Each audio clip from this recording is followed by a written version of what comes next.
Blog Talk Radio.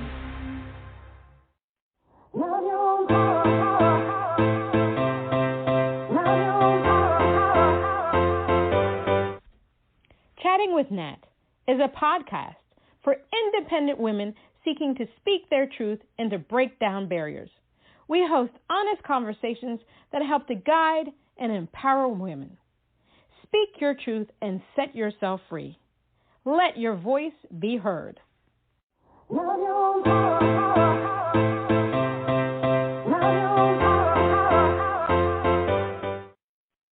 everyone, it's Chatting with Nat. Yes, it's Natalie Jean. Today we have the honor of having Singer-Songwriter Jermany. Jermany was born on September 9th, 1992 in Houston, Texas. Jermany is a singer and songwriter from Houston, Texas. Born into a musically inclined family, she was influenced at a very young age. Jermany gained musical familiarity through both the church and school choir.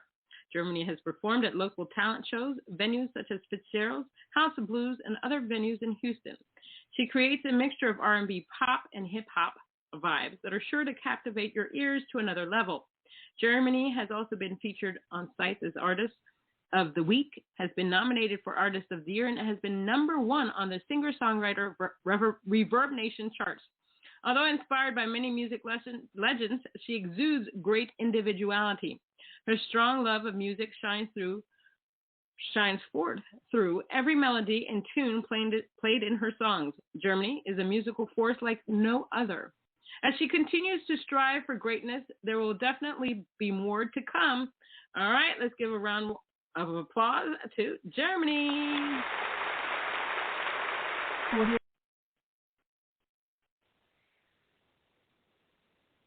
Hi, Jermany. How are you? I'm good. How are you? I'm surviving in a pandemic. Do. I know, right? Aren't we all? It's just like, when is this going to be over? Have you been vaccinated yet? So I got my first dose, but I still have to go back to get my second one. Have you? Yeah, I got my first dose. But the thing is, I've had COVID, so the side effects are 10 times worse. It's made me really tired. I feel like I have COVID. That's what it's done to me. Like, super tired. So I'm not looking forward to the second, I have to say, because I heard that that's 10 times worse. But no, right. I'm being a team player here. I don't like that stuff. I don't know what it is, and they need to really start telling people what's in it, because one of my friends, she has gluten allergies, and she said she was knocked out for the first 4 days. She was really sick because she suffers from gluten allergies. And so people need that. So have you been doing any live streaming during the pandemic? I have not, but I have been, writing a lot and working on new music and concepts and things like that. Awesome. Do you like the whole live streaming thing? I mean, it's okay. I see the benefits because of everything going on, but it's just not the same, I feel like, as being in person with someone. It's just like the next best thing, I guess. Right. Considering everything that's going on. Yeah. So, I work with B Squared Management, and, Brittany was just like, yeah, you might want to try to start doing that. I'm like, I don't know, blah, blah, blah. And then there some days you're like singing to yourself because there's nobody there. Or sometimes you have a lot of people. Sometimes you have few people. For me, it was just a great way to still remember the lyrics to my songs.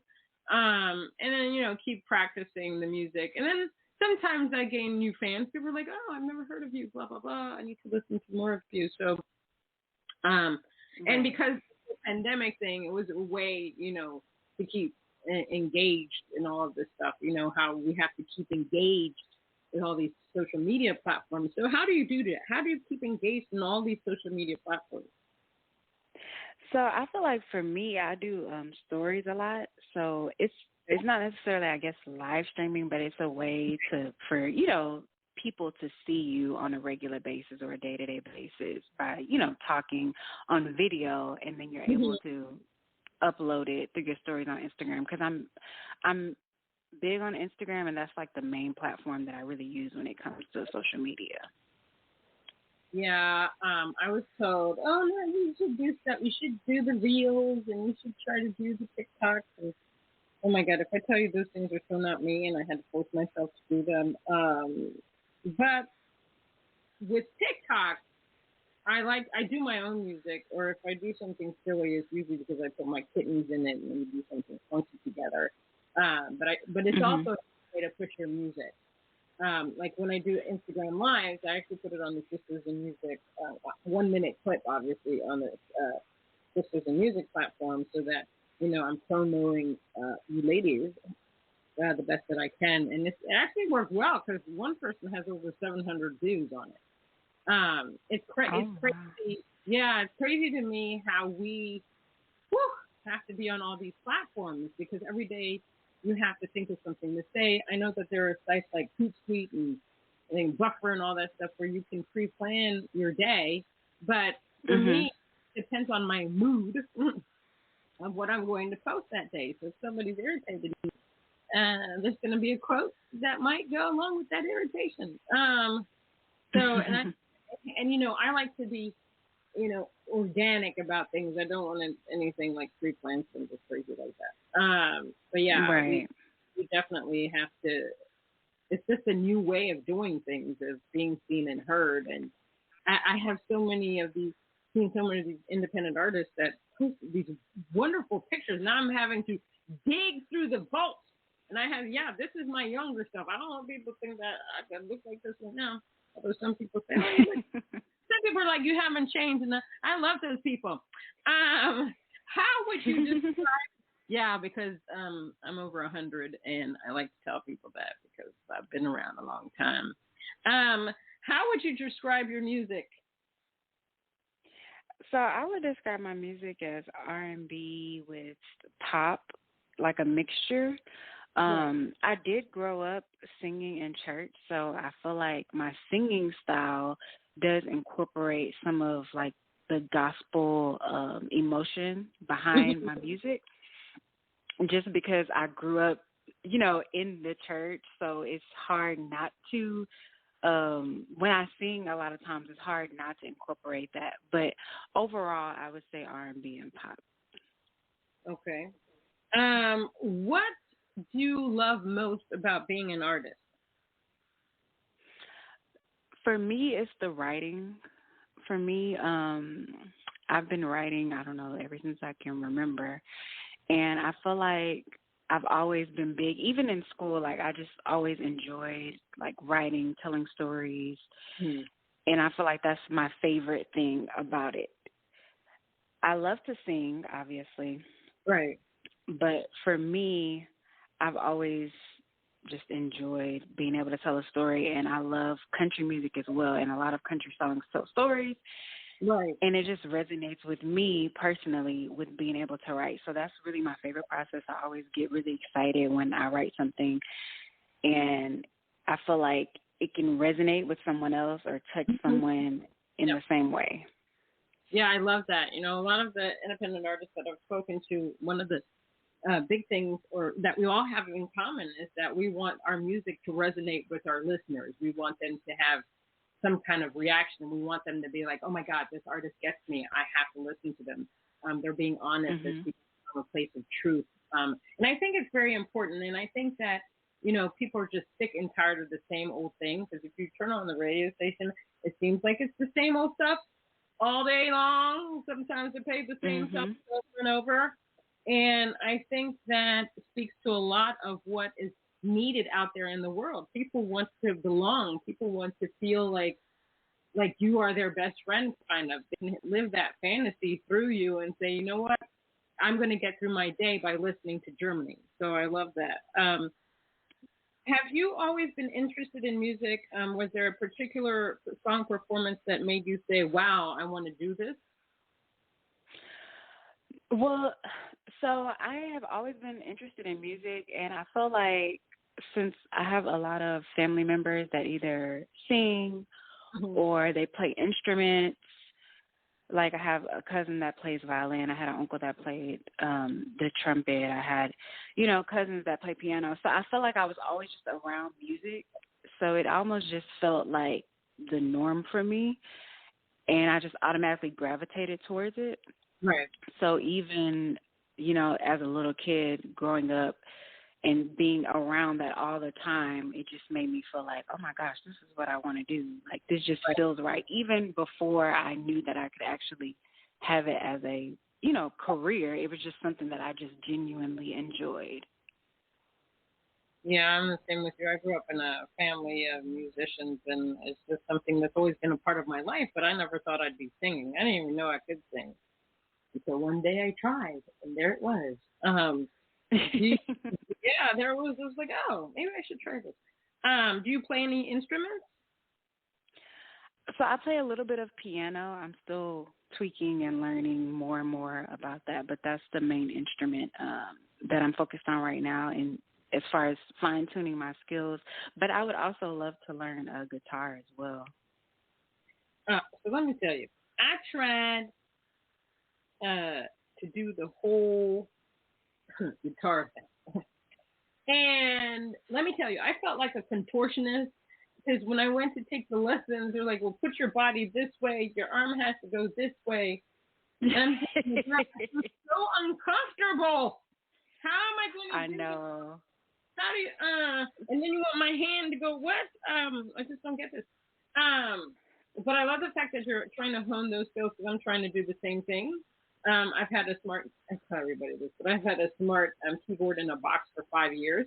Yeah, I got one of the smart keyboards. Mm-hmm. It's like, I can learn how to play because I don't play anything. My instrument are my vocals, and I can write songs and stuff like that. Right, same here. But I truly believe that it's essential to learn how to play some kind of instrument. It just adds to your repertoire and what you can do. And sometimes, if you can't rely on a band, you can do a solo thing where you're just playing the piano, you're playing the guitar, you're playing the violin or whatever it is, and you're just giving a kind of amazing show. Right. So good for you. See, every time I hear this stuff, you guys are motivating me to do the same thing. What? Yeah, and it's hard. It's hard learning a new instrument. I wish I would have learned it as very young. Yes. I always tell my parents, like, why didn't you force me to play something? I know, right?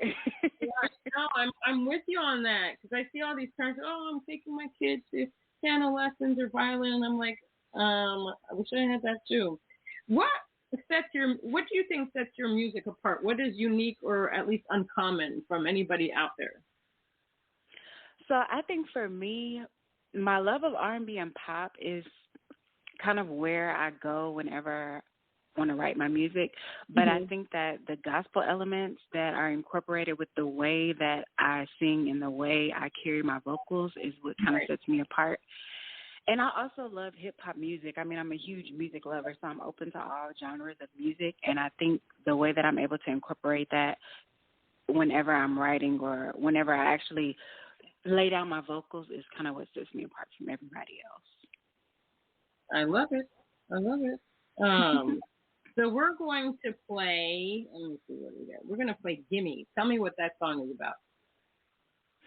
Oh, Gimme. So this is actually one of my favorite songs that I've written and actually recorded because I just love my vocals on this. I feel like it shows my vocal abilities more than some of my other songs.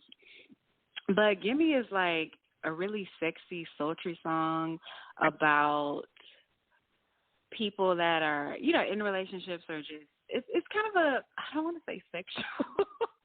Hey! I don't want to say sexual, but it's very sexy. It's a very sexy song about you and the person that you are with and the nights that y'all spend together intimately. That's what Gimme is about. I like it. All right, we're going to have a word from our sponsor, and we're going to play it. I can't wait. Hi, it's Jordan and Madison, and we're Jay Madison out of Nashville, Tennessee. We'd love to tell you about B Squared Management, artist services by artists for artists. Get your press, branding, single release, and sync success plan now at bsquaredmgmt.com. And listen up to our latest single, Down, now on Spotify.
what you wanna do, 'cause I'll be waiting up for you.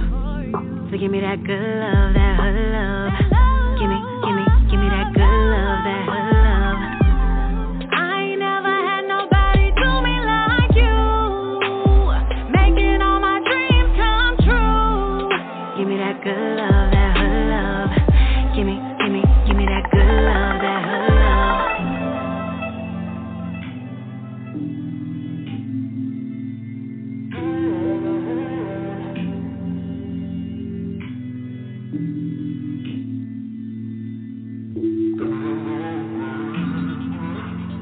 I know what you came here for, so give me all that good love, boy.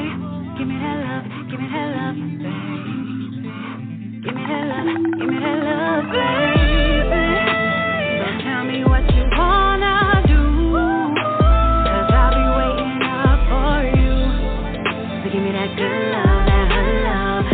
Give me that good love, that hood love. I ain't never had nobody do me like you, making all my dreams come true. Give me that good love, that hood love. Give me that good love, that hood love.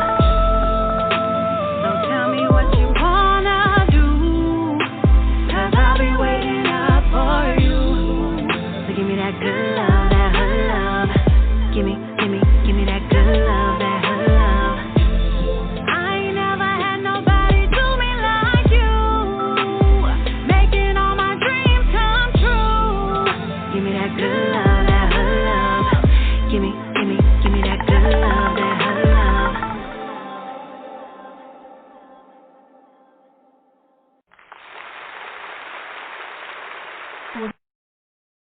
I love that. That was very, very, very, very, very, very, very sexy. Thank It was. It was very sexy. Yeah, I'm sure if a lot of people heard this through the pandemic, we'd have a lot of children. New babies coming up.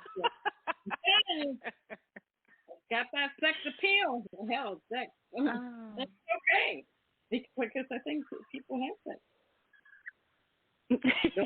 They do.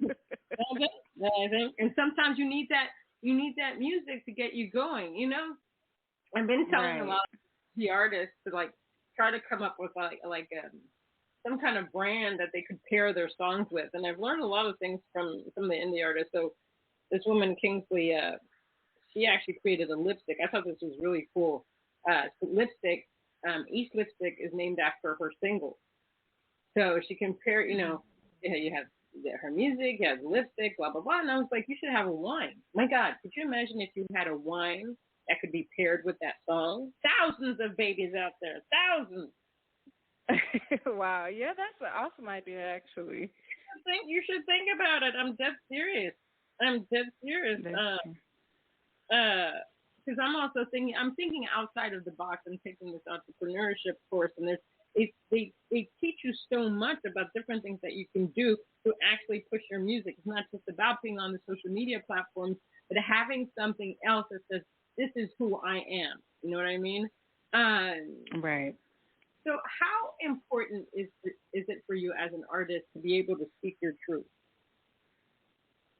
Oh, it's really, really important. I think that's kind of where, for me, like my writing is really helpful for me and being able to kind of speak my truth, because at the end of the day, when you think about it, it's not just your truth. It's other people going through the same things that you're going through.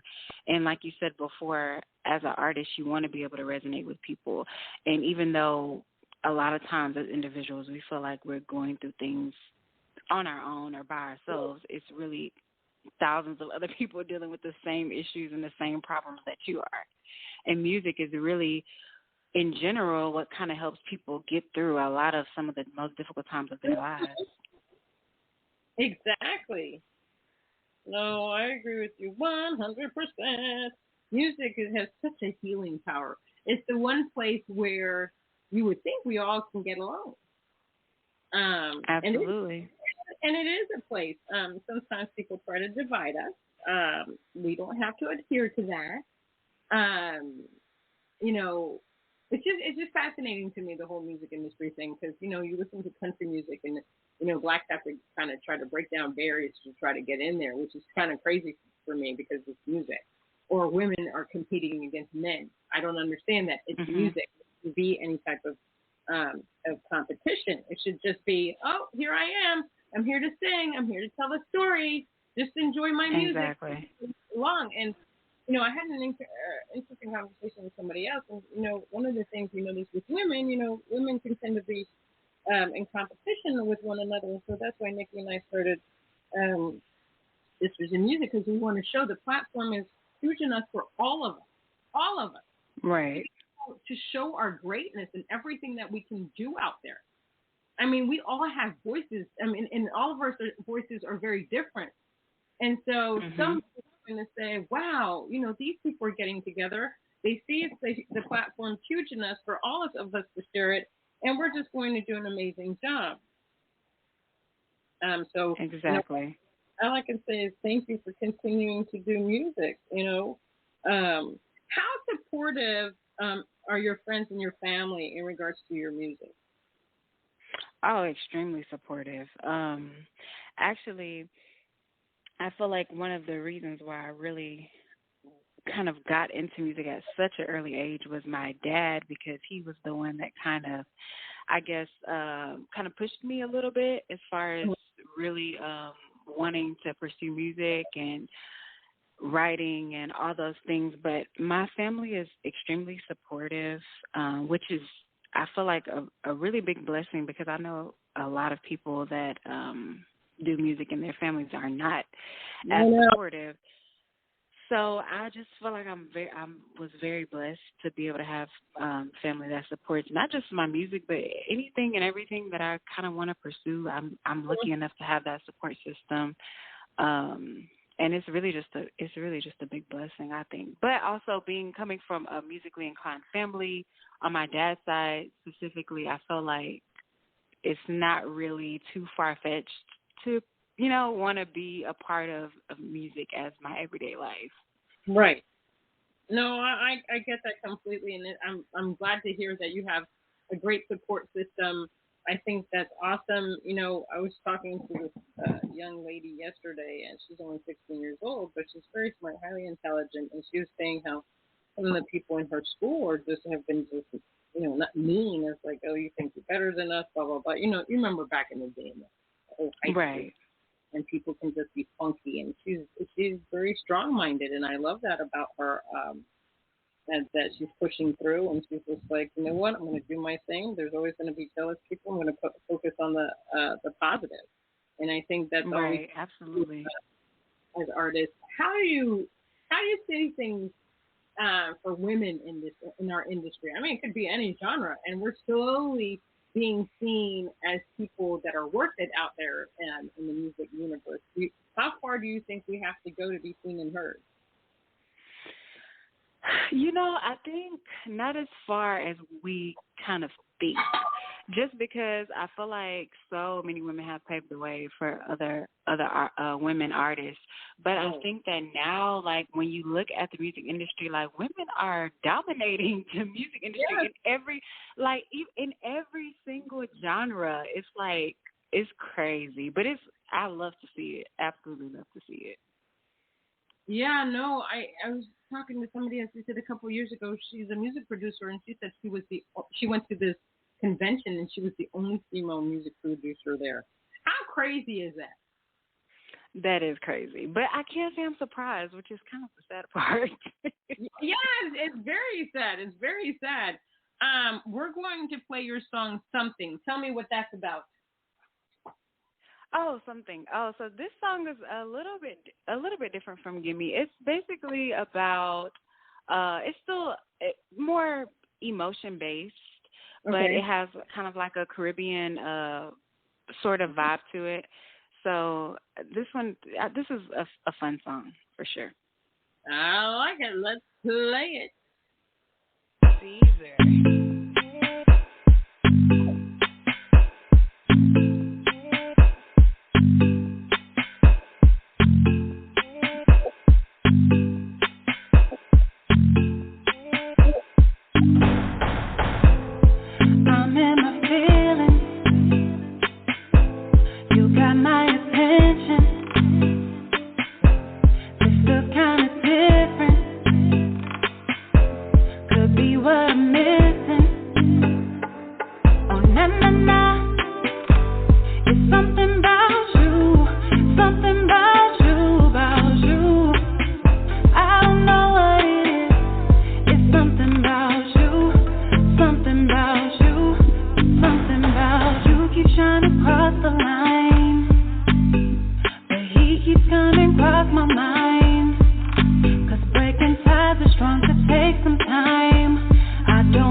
I love that. I was grooving. I was shaking my booty. I like that groove. Oh, that's a great song. That you could do a Thank remix you. of that. Have you ever thought about doing a remix? I mean, it's crossed my mind, but yeah, I think it would be a fun song to do a remix too, because that was actually my first song where I kind of wrote to something like kind of Caribbean inspired. So that was really fun. I think if you turn that, I mean, it's a great song the way that it is, but I think if you turned it into a remix, a dance song, you'd be surprised at how far it would go. This is a great beat. I was swaying, and I can dance. I still got it. But yeah, I think. Do you have any music videos? I do actually on my YouTube. My YouTube is Jermany Live, and I have some music videos on there. I haven't done a music video for that specific song, but I definitely have some concepts and ideas that I feel like would be fun for that type of vibe. Yeah, no, I think you should definitely do one for that song because I'm seeing it. I'm seeing it out there. It's really. What platforms do you use to market your music or get your music out to radio stations? So I'm, of course, social media, Instagram is a really big one, but I'm also on Spotify, reverbnation. Reverbnation especially is the one that I use a lot. But okay. Spotify also has a lot of really good opportunities as well for artists. I'm going to tell you, you need to try Play MPE. It's the word play, and then the letters, initials, M as in Mary, P as in Paul, E as in Edward. So it's expensive. Okay. It's not cheap. I think the cheapest thing you spend on is like $250. Now, what this does for you, they better be happy that I'm actually talking about them because I use them a lot. So what this does for you is that you pick the genre that you feel your music best suits this platform. And so you have to create some kind of verbiage, like you can take language from your press release and you put it in there and you get it in the WAV file and stuff like that. And what it does, depending on what genre you pick, it sends it out to all these radio stations. So let's say you choose the R&B. It's going to go to all these R&B stations. And so after that, what it does is in a couple days or 3 days or even a day, you will see who has streamed it, who has downloaded it, who has done nothing with it. And so it does take some work. So you have all those names, and then you have to find the radio stations, and you just email them. Basically, you say, "Oh, I see that you streamed, downloaded, listened to my song.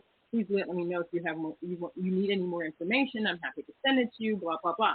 But it's been great for me because I've been able to chart because they have some of the charting for some of the genres, and I've had other radio stations be able to listen. Actual radio stations listen to it.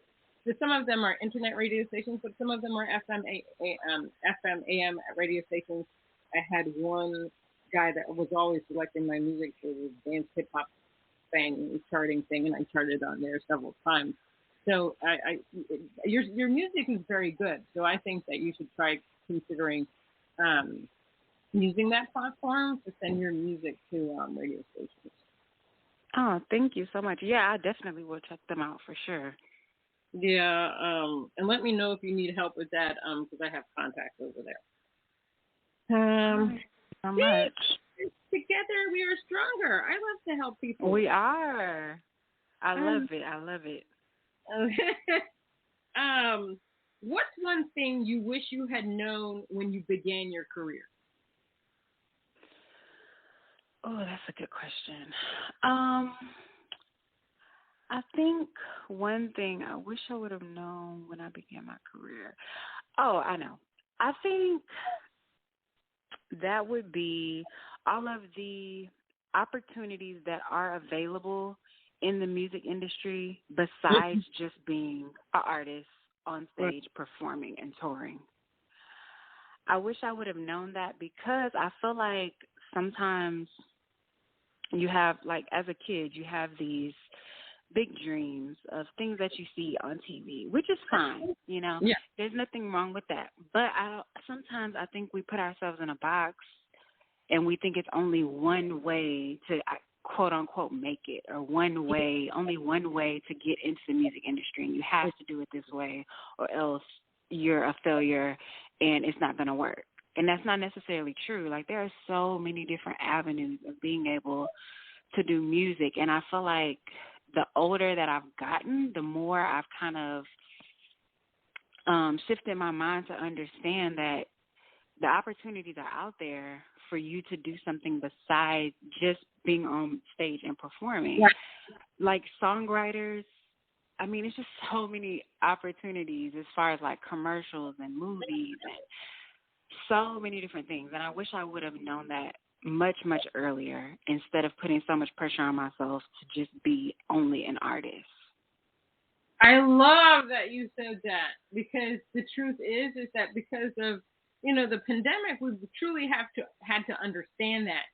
So yeah, it's not just about getting on stage. It's about getting your music into film, television, commercials, documentaries, hell, in the elevator. Getting your music in the elevator or at a Starbucks. Right. Yeah. I mean, that is another place where we can, it's another resource of being able to get money, because let's be honest, streaming, you have to stream 3 million. I mean, you have to have like 10 million streams before you really can even, you'll make some money, but it's just crazy about the whole streaming thing. But yeah, there's so many more avenues where our music can go. And I agree with you 100%. I have the same thing. If I had known that I would have focused on so many more different things, I would have learned about promotion better. Because now I'm like, I gotta promote these old albums. But the thing that I've learned is that there's no expiration date on music. And it's funny how people think, I released this single and I'm going to push it for a year and I'm done. But that's not how it works.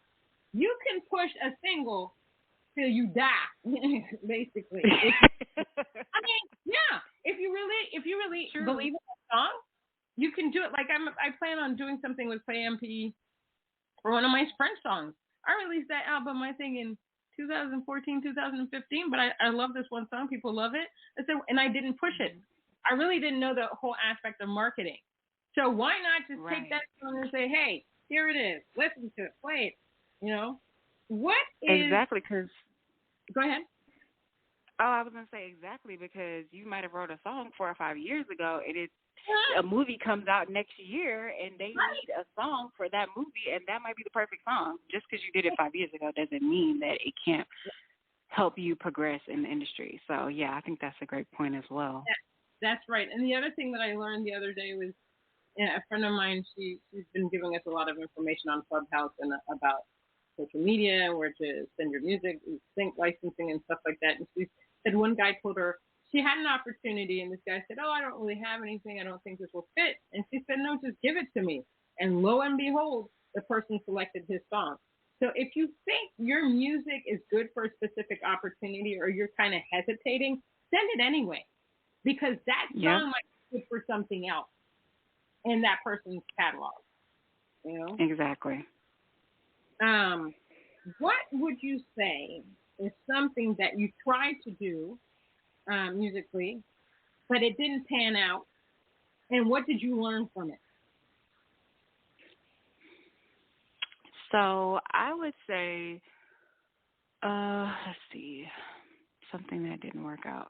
Well, I mean, if I'm being quite honest, I feel like at the age that I am and the way I guess I thought things were going to go as far as me being able to do music full time, and actually which kind of ties into what we just talked about, of being an artist, touring, being able to perform, that has not really panned out the way I thought it would when I was a kid, of course, because you have these, big dreams of being the next, major mainstream artist.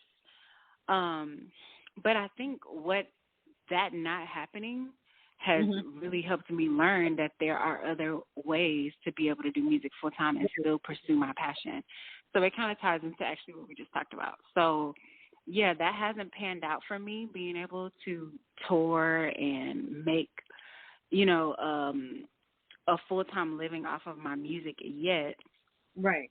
But as far as, being on stage and performing and touring different cities and things like that, but it has taught me that to open my mind to other avenues of still being able to write for other artists, write for movies, write for commercials and things like that. And honestly do feel that I could be happy because I'm still pursuing music. I will still be doing music full time. I'm able to write, which is really, I feel like at the core is what I really, really love. Right. So that's what that has taught me for sure. What advice would you give to somebody trying to break into this industry? Don't give up, because you are gonna get so many no's. Like, but the thing to remember, I think, is that you're gonna get no all the time. But all it takes is one yes. That's it. Right. All it takes is one yes to change your life completely. That's all it takes. But if you give up, you'll never know. So I think that you do have to have tough skin because of all the rejection. But if you are willing to get through that rejection just to get to your one yes that could possibly change your life, then that's really the only thing that matters. I agree with you 100%. No, but that's the answer right there. I think also is that, music is extremely subjective, and that just because one person says no doesn't mean somebody else is going to say yes. I've had instances where I've submitted my music to different places. In one place, I won the award. In a place, they didn't nominate the song for whatever. So I think that when people if somebody rejects your music, it's not necessarily about you. It's what they like. And I oftentimes think that when you enter, and I believe in entering songwriting contests and stuff like that, because you can meet people. I've met people to do collaborations with. I think that you take it with a grain of salt. You have, because that's listening to your music, they already have a preconceived notion of what they want to hear, and they may not be a particular song at that moment. It says nothing about you. Your music is probably fantastic, but it's just not right for that person at that moment. And I think people need to start understanding that. And like you said, don't give up. If this is your passion, let me tell you how many times I sit down and say, oh no, I don't know if I can do this anymore. It's just so much work. But every time I do this, I get an email from somebody that says, oh my God, I love this song, blah, blah, blah. And I'm like, okay, God, you're telling me something. I'm going to continue to do this. But give me some money. Absolutely. But give me some money. Because I need it. I know, yeah. It's expensive. I understand. It's crazy. What is one quote you live by? What is one quote that I live by? Faith without works is dead. Amen. That's one of them. That's the one that came to mind because it's the truth. Like, I mean, I feel like, you can want things all day. You can believe in yourself all day, and that's great. But if you are not putting any effort towards what you want out of this life, then, I mean, nothing's going to happen. Nothing's going to happen. You have to be willing to put in some effort, some work to see the results that you're hoping for. So you are the key. That's it. You are the key. No, I believe in it 100%. So tell our audience where they can find your music online. So you guys can find me at germanymusic.com. That's my official website. I'm also on all music platforms, and as well as Instagram at Jermany Music, and that's Germany with a J, so Jermany Music. Awesome sauce. Thank you so much, Jermany, for being on Chatting with Nat. It was truly an honor to have you on here. One of these days we have to do an Instagram Live. I can't wait to chat with you some more eventually. I'm going to follow your journey, and definitely contact Play MP so everybody else can learn about who you are, because you have amazing music. Oh, thank you so much. Thank you so much for this opportunity. I'm so glad I was able to chat with you. It was great. Thank you, and have an awesome week. That was you Jermany, everybody. She's phenomenal. She's fantastic. She's empowered. She speaks her truth. Just love her. Follow her. Find her. Listen to her music. Once again, this was Chatting with Nat. Until next time.